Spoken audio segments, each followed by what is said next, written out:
शहरातील बस थांब्यावरील निवारा शेडच्या स्वच्छतेबाबत पालथ्या घागरीवर पाणी अशी अवस्था आहे। शहरातील बहुतेक निवारा शेड हे भटक्या जनावरांसाठी बांधले गेलेत का असा प्रश्न पडावा अशी त्यांची स्थिती आहे। 2 आठवड्यांपूर्वी महानगरपालिकेने काही निवारा शेडची स्वच्छता केली होती, पण दुसऱ्याच दिवसापासून पुन्हा अस्वच्छता आणि दुर्गंधीने प्रवाशांना शेडच्या बाहेर रस्त्यावर थांबण्यास भाग पाडला आहे। आमच्या प्रतिनिधींनी अशा निवारा शेडना भेट दिली असता तिथली अस्वच्छता दिसून आली। त्याशिवाय प्रवाशातून महानगरपालिकेच्या कामगिरीबाबत नाराजी व्यक्त होताना दिसली।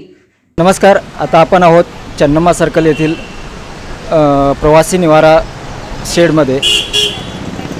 गेल्या महिनाभरात या शेडचे एकदाच स्वच्छता केलेली आहे। ही शहरातील सर्वच निवारा शेडची अशी अवस्था झालेली आहे। त्यामुळे प्रवाशांना शेडऐवजी रस्त्यावर थांबून बसची वाट बघावी लागते।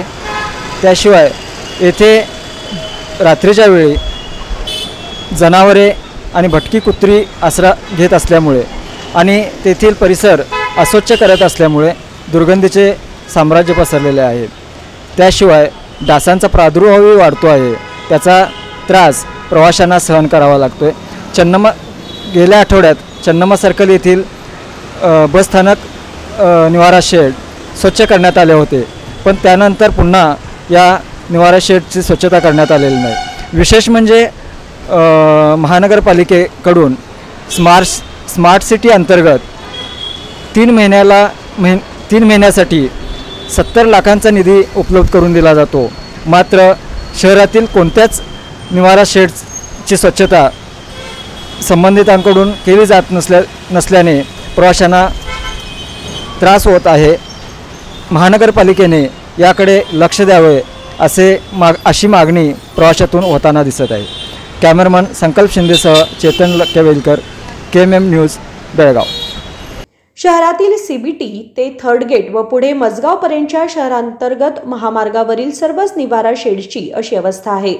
चन्नम्मा सर्कल ते KLE हॉस्पिटल पर्यंतच्या तसेच इतर ठिकाणच्या निवारा शेड सुद्धा समस्यांच्या गर्तेत सापडलेत। विशेष म्हणजे हे निवारा शेड स्वच्छ करण्यासाठी स्मार्ट सिटी अंतर्गत 3 महिन्यांसाठी तब्बल 70 लाखांचा निधी उपलब्ध करून दिला जातो। मग हा निधी जातो कुठे हा प्रश्न विचारण्याचं धाडस कुणाही नगरसेवकात नाही का असा प्रश्न देखील प्रवासी करू लागलेत। कॅमेरामन संकल्प शिंदे समवेत चेतन लक्केवेलकर, KMM मराठी, बेळगाव।